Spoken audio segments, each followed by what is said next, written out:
Sandman Legal Services is the nation's only law firm dedicated to the needs of medical expert witnesses and consultants. Its founder and principal, Dan Sandman, Esquire, was on the show in August and gave a super engaging interview with such useful information that I had to have him back. In the last interview, which you should definitely check out, he gave an overview of the business of being a medical expert witness, and in this episode, we get more granular. We talk about retainer agreements, which are the contracts between you and the law firm employing you. This has to come from you. We also talk about errors and omissions insurance, and we scratch the surface on advertising. Dan has been a licensed attorney for nearly 20 years. For nearly 8 years, Dan led a leading medical expert witness and consulting agency, American Medical Forensic Specialists, helming the company as president for 5 years and seeing it successfully through 2 acquisitions, the pandemic, and exponential growth. Dan started Sandman Legal Services in February of 2022, where he combines his legal expertise and medical expert witness industry knowledge in providing legal and consulting services to the medical expert witness community. Welcome to the Physician's Guide to Doctoring, a practical guide for practicing physicians. Dr. Bradley Block interviews experts in and out of medicine to find out everything we should have been learning while we were memorizing Krebs cycle. The ideas expressed on this podcast are those of the interviewer and interviewee and do not represent those of their respective employers. And now, here's Dr. Bradley Block. Dan Sandman, welcome back to the podcast. I missed you. Hey, Brad, great to see you. Thanks so much for having me back. It's great to be here. A ton of useful information. Got a lot of positive feedback from the audience on the last one. So, had to have you back and had to have you back soon because now, the idea is we're now getting some bites, right? We got some work because of all your previous advice. We got some work coming in for some expert witness work. So now we got to make sure that we really set up a legitimate business here. Right. So that's what we're going to be talking about today. That's great. That's great. So let's start with retainer agreements. Sure. So my understanding of a retainer, we're going to really have to take a step back here because my understanding of a retainer agreement is just like, I give you a lump sum of money at the beginning and then that's the retainer. And then you take money from there. I don't know anything else about what a retainer agreement is. So let's start off with what is a retainer?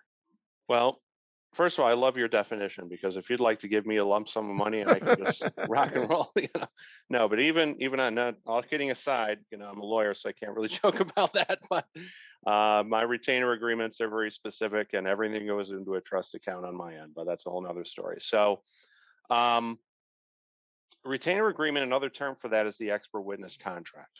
And in essence, the retainer are the funds that the client pays the expert witness up front to start off the engagement.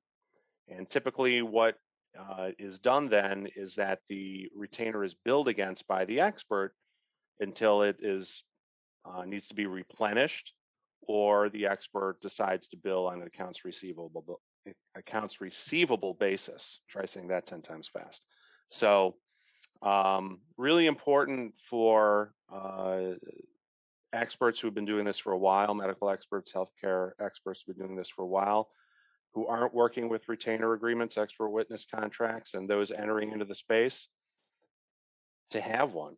It's the foundation of the engagement between the law firm, insurance company, and the expert. And it's going to set out the terms of that engagement and should have some very important business points and legal points in it to set out exactly how that engagement is going to go and to protect the expert as well in how they're performing their duties and whatnot, and in case they might get sued.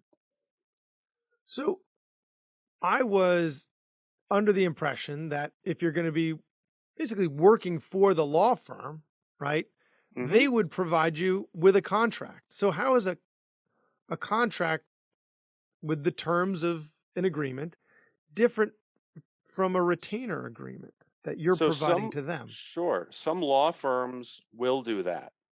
In most cases, when the engagement is between the law firm and the expert witness, you as the expert witness who's running your own expert witness business, because you're working for yourself essentially, You want to control that situation. You want to use your retainer agreement. And in most cases, most law firms will understand that dynamic. There are situations, especially if you might be retained by a white shoe law firm, a top 100 law firm, where they're going to send you an engagement letter and ask you to sign that. My advice to clients is always to work with your own retainer agreement, because hopefully, since it's your agreement, you understand the business terms and the legal terms that are in it. That's really, really important. Part of what I do with clients is use the retainer agreement drafting process as, for lack of a better term, an educational opportunity. We'll go through uh, how an expert wants to run their business, what are important business terms to them. I'll then give advice as to how those business terms would actually, uh, come into play in the course of an expert witness engagement, and then we'll figure out a way together of how to integrate those terms into a legal document that, again, sets the foundation for what that engagement is going to be about going forward. Great. So it sounds like we can just download it off LegalZoom or something like that, right? No, I would not do that. I would not do that. If you Google can down, huh? retainer agreement. Just, Yeah. I'm sure there's a PDF out there. Someone's got it in their Google Drive. Put it on Twitter. We'll all use the same one. I really wish you wouldn't do that. And I'll Okay. tell you why. Because 9 times out of 10, when you download something off the internet, okay, you're really not going to understand what that's about. It's not specific to how you want to run your business. And frankly, as a non-lawyer, you're really not going to understand, just as I wouldn't as a non-physician, certain professional practice points. You're really not going to understand the implication of the legal terms, especially within that document. You put yourself at risk for really not taking the steps to set up your business how you want it, and being able to understand how things work in the context of your business. When you take a document off the internet, you're taking just some generic whatever document just to be there. And it's not going to reflect specific business practices you want to utilize. It's not going to reflect uh, practice points that will allow you to avoid big problems that often come up within the context of medical expert witnessing. And it's not going to take into account specific uh, business points that you want in the agreement. So I really think it's important for medical experts, healthcare experts, whoever it may be, to work with a lawyer. It doesn't have to be me, but I'd love it if you did. But to work with a lawyer who is familiar with expert witness contracts. There are a number of lawyers out there who do this, not exclusively, but they do it. Have it reviewed, have it explained to you, make sure that you understand what's going on, and you'll be in a much better place to have a much more successful expert witness engagement. Yeah, my experience anytime, you know, I've had any type of a contract that I needed reviewed by a lawyer, yeah, they'll blow through like the first bunch of pages and be like, "Oh yeah, this is all boilerplate stuff. You can't change this is okay here. Now you see this line. Now we're on page 15. Oh, you're already on page 15. Okay, great line, right? Like to me, I'd be like poring over every word and line, not understanding any of it, but doing my best. And then you guys see this stuff and you see this language all day, and it makes sense. It was clearly to the audience. I was joking. Downloading it. It's not my recommendation. Lampooning the fact Yeah, that but you people know would what? It's do great that. that you brought it up, because a lot of people are doing that.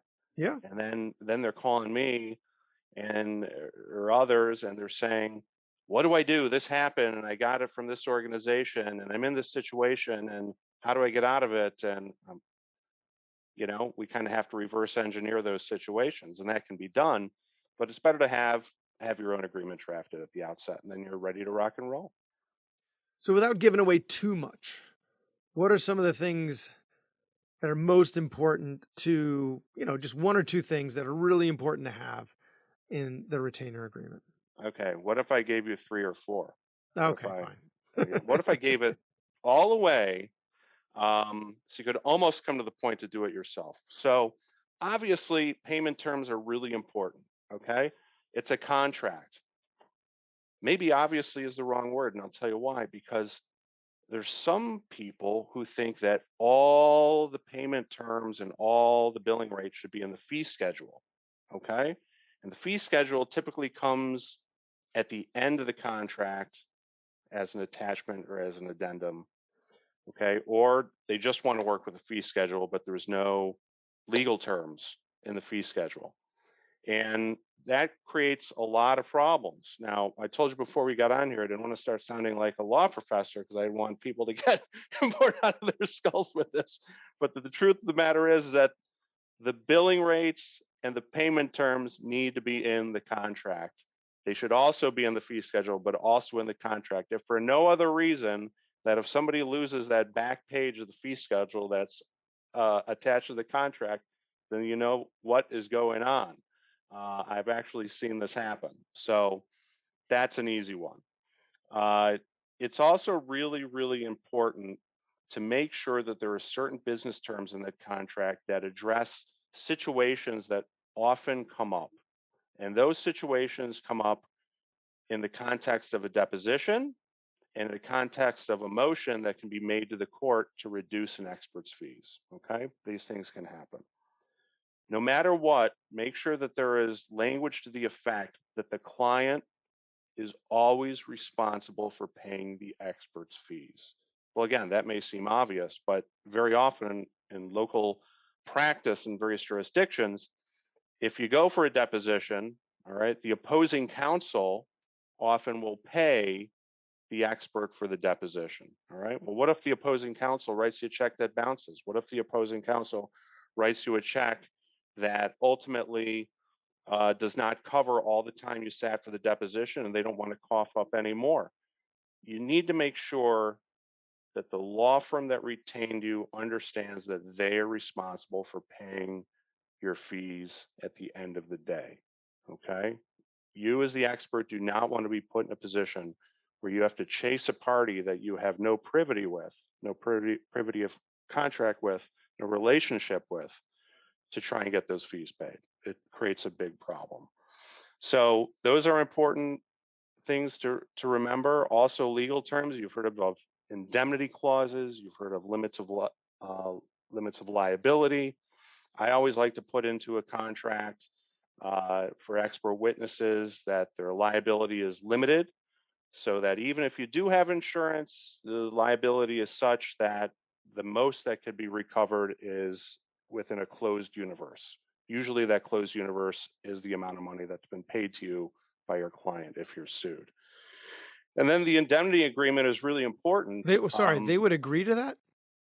I've put it in every contract I've ever done. So Yeah. basically, like, you can only sue me to get your fees back if you think I screwed this up for you.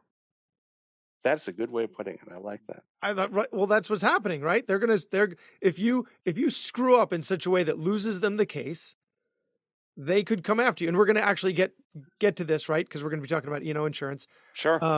But you can put it in the contract that they can only come after you for the amount that they paid you and no more. You can do that. Now, when you can do that. So then you don't need the insurance. Well, hold on. Okay. I have done that thousands of times with thousands of engagements, and I can only count on, one hand the time that has come up as a question. You know, if it does come up as a question, and if you have an expert witness engagement agreement that terms are questioned, one of the pluses of working with a lawyer in the process of drafting that is that you understand it. So if certain things have to be negotiated, they can be. Okay. And sometimes that does have to happen. And you can go back to your lawyer and say, hey, look, there's these issues that came up. What's the answer here? What's a fair compromise? And you can work those things out pretty quickly. So these are standard terms. Indemnity is really important. In fact, as we sort of transition into E&O insurance, errors and omissions insurance in a little bit, I'll talk to you about the estate of Greco case. And I won't be a test on it, but the estate of Greco case, for those who think that expert witnesses can't be sued, and in this case they were, the expert witness was sued, and it's extremely important. It's extremely important to have an indemnity provision. And why is that important? In the state of Greco, what happened is that the agency that matched the expert with a plaintiff law firm was sued. Okay? All right? By the plaintiff. The agency was sued by the plaintiff, and then the agency was then the actual expert was also sued. So it's really important to have that indemnity agreement there where to protect yourself as well. And there's different ways to draw indemnity agreements. I'm not going to get into all the specifics here, but if you have an indemnity agreement, it's going to help mitigate your exposure. And it's also going to make your insurance company very, very happy if you have one. So what happened in the state of Greco is really sort of a surprise case, because it wound up in the district court and there was an opinion written about it and published. And it sort of brought to the forefront, it's a 2021 case, the fact that experts can get sued. They can. And it makes all the sense in the world to have that errors and omissions policy just in case. Just in case. Okay.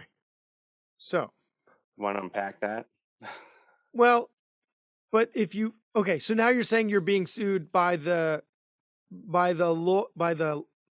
party that you weren't working for, correct? So in that case, they were sued by the plaintiff, but was the expert working for the Was plaintiff? working for the plaintiff, yes. Oh, was working for the plaintiff. Yeah. So then, but if you include in your retainer that they can only sue you for X amount, how can they sue you for more? Because they Well, in this agreed to. case, that term wasn't in there. That wasn't in term there. wasn't Okay, in there. but Right. it seems to me that you've found a way to avoid having to pay for E&O insurance. Well, you know what? Every scenario does not necessarily have the same outcome. Okay. Every set of facts is different, and every state has different interpretations of the application of certain terms in contracts.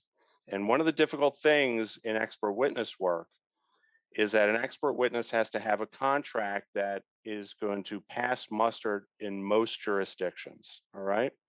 You're not going to go and draft an agreement for all 50 states. You have to have something that takes into context certain business situations that may come up, but also certain general legal terms.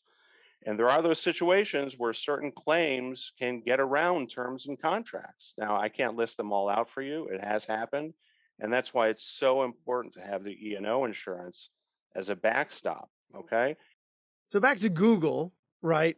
Like, I'm just going to Google E&O insurance, maybe take the cheapest one, maybe take the second cheapest one, so I don't have the cheapest one, right? but what am I looking for in these policies? Is there anything that you think like absolutely critical, or superfluous stuff that we don't necessarily need? Sure. First of all, cost is something to really consider. And in most cases, expert witness, E&O policy, I see priced on an annual basis anywhere from $1,500 to $5,000 a year annual premium.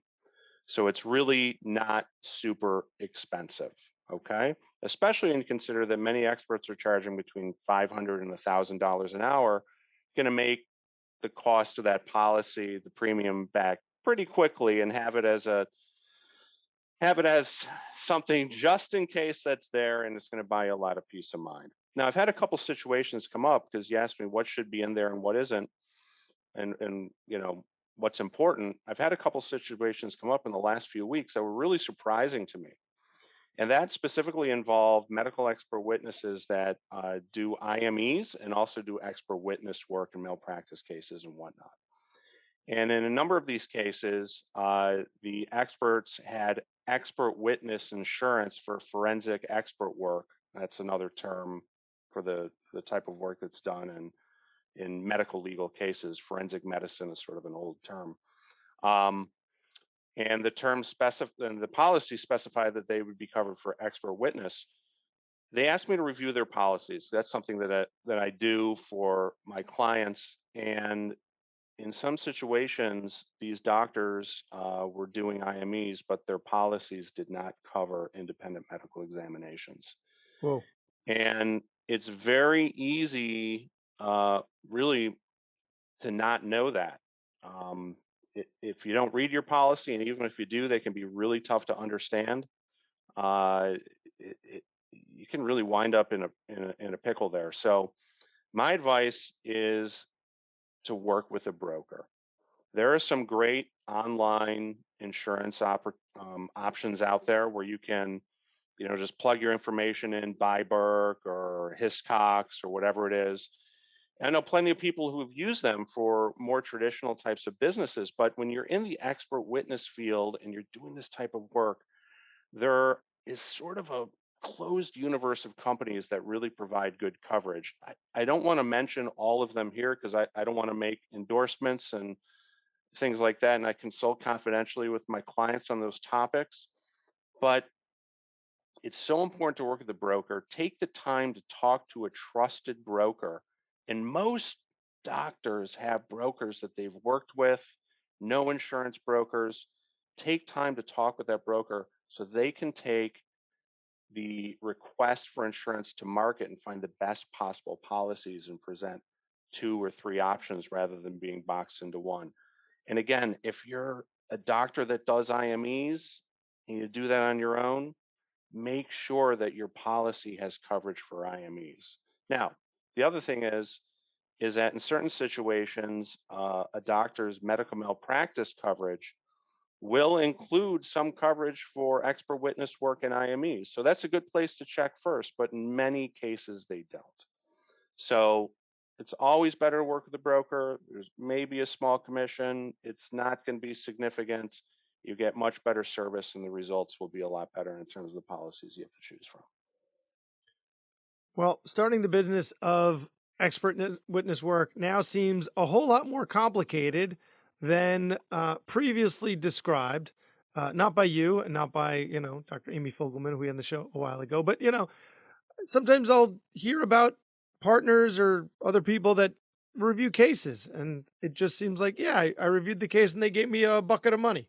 So you're making it seem a whole lot more complicated. And rightly so, and rightly so. So this is the bones of the business that you're trying to build, right? This is the structure Sure. of the business.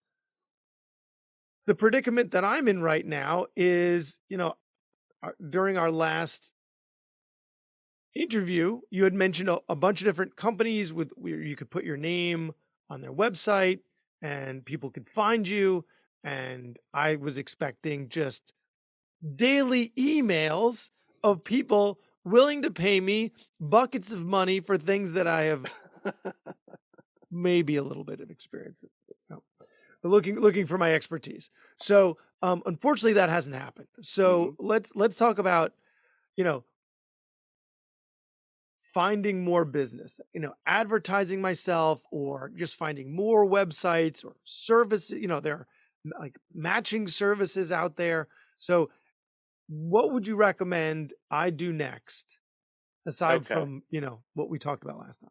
Absolutely. So look, there are a lot of doctors who are entering into the space right now, a lot of doctors. And this is a great time to be a doctor or a healthcare provider who wants to get into the medical expert witness space. If you've sent your CV to some of these companies that I mentioned the last time, and I mentioned 3 of them, there's a whole slew of them out there, and you haven't heard anything back, give them a call. Reach out. The squeaky wheel can sometimes get the grease. And,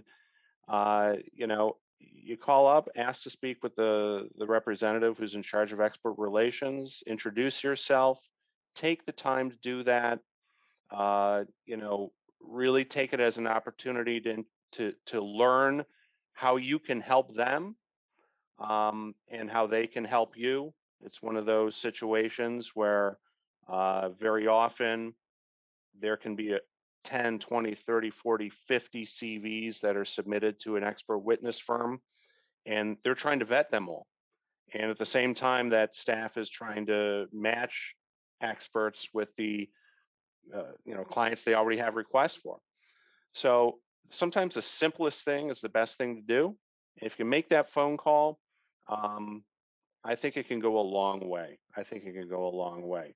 And I wouldn't say, "Hey, I sent my CV in. How come you haven't called me?" I think it's more like, "Hey, I'm Dr. Block. I'm the NTA. Sent in my CV. I'm very interested in working with you. Would love to know how I can help you and be a resource for you and your clients. And would love to talk about my credentials, answer any questions you have. How can I get more cases?" So I know you sent your CV into at least 3. There's a lot more out there. There are many more companies out there, and sometimes you need to spread yourself around a little bit to let the companies know that you're out there. And the other thing is advertising. Advertising is really a big, big issue in the medical expert witness world. Okay, it's a big, big issue. We've talked about agencies. We talked about last time some of the list services like JurisPro and Seek, and you may have done that. And there's thousands of doctors on there. And how do you stand out on JurisPro and Seek? And JurisPro and Seek are probably the best positioned folks to tell you how to do that. And they have different They levels told of me, they pay they, us they more told money. you, and Yeah, there you they did. go. They As said, I pay us said, more they money. have certain levels Yeah, of. they have. If you want gold status, There top you go. doctor, you got to pay us for it, right? Really, that's. I mean, when you say advertising, is that what you mean? Because I had That's one word. another Yeah. place that was similar to Seek. I don't remember the name of it. I don't want to give them airtime, but just you know, they were like, if you pay us, we'll put you on our list. Yeah. And but whereas the others were not charging. So Seek, I there's only so much money I'm willing to spend if I'm getting no business. There's Right. no return on Right. investment so far. Right. Right. Right. Well, they got to be that squeaky wheel at the agencies. Yeah. I think getting a regular listing on uh, Seek and JurisPro and a few others out there makes sense. Experts.com is another one. Um, and I also think that more and more experts and physicians who want to go into the expert witness world, they're putting up their own websites and they're creating their own, hanging out their own shingle in the digital universe, so to speak. Now, as I said before, that's sort of a you know hot button item. There is a perception by some doctors and some lawyers that they there should not be advertising for medical expert witness work. An expert should not advertise, and the reason for it is because they will come across as a hired gun. Okay, and that may be that that may be, but the fact is, and I've kind of come a long way to this position, is that we live in a digital age. And if you want lawyers to find you, you need to participate in the digital universe in some way. And sometimes it's not enough just being with 3 expert agencies. Sometimes it's not enough being on 2 or 3 listservs. Sometimes, if you really want to make an investment, you need to go ahead and you need to invest in a website and a consultant who's really good at building them. And then you'll need to go ahead and make sure you have the proper search engine optimization, and you have to work with a consultant to do that, and maybe even explore the concept of Google AdWords, things of that nature. There are a lot of doctors who are doing this right now, Yeah. and they're getting a lot of business, and it's a bigger commitment. And the other one to think about is also LinkedIn. LinkedIn is just an incredible resource. It's an incredible resource. And if you put expert witness in your bio line, there's so many form fields in LinkedIn these days, it's hard to remember what they all mean. But if you put expert witness in there or expert consultant, when lawyers and insurance companies are searching for new experts, and believe me, they go to LinkedIn a lot, and they put an ENT and in your case and expert witness in a certain location, you're going to come up in that algorithm and in that result field, and that can be very helpful too. So it's become very, very crowded field. There's a lot of people in it. I would just repeat again with the agencies, the squeaky wheel often gets, gets the attention. And you have to be persistent. You have to be persistent, and you need to be in all these places almost at once, sometimes to get noticed. Younger and younger people and associates are in law firms, and they're going to Google to find the experts. They're not talking to the guy down the hall. They just are. And it's something to think about. And for those who feel that they will be impeached by the fact that they advertise, who doesn't advertise? Why shouldn't a doctor advertise? And you know what?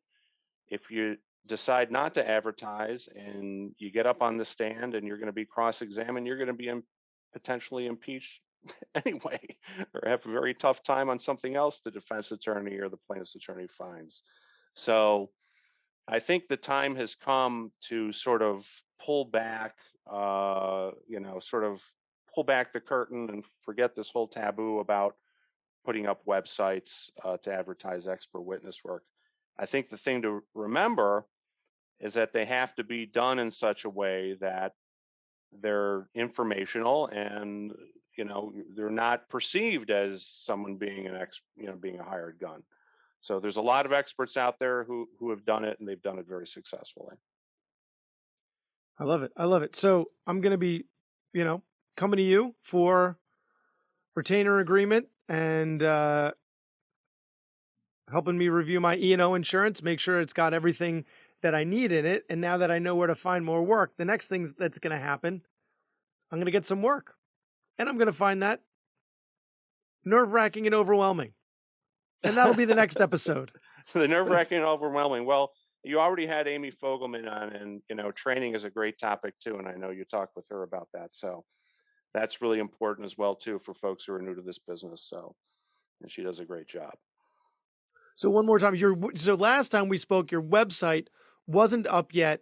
Now it is. So where can we find you? Where can we find you on your website and online in general? Yeah, sandmanlegal.com. We're up. We're out there. I put up a website, but I'm not a hired gun. So it's out there for everyone to find. You can email me at dan@sandmanlegal.com. Always happy to talk. And that's really the best way to reach out.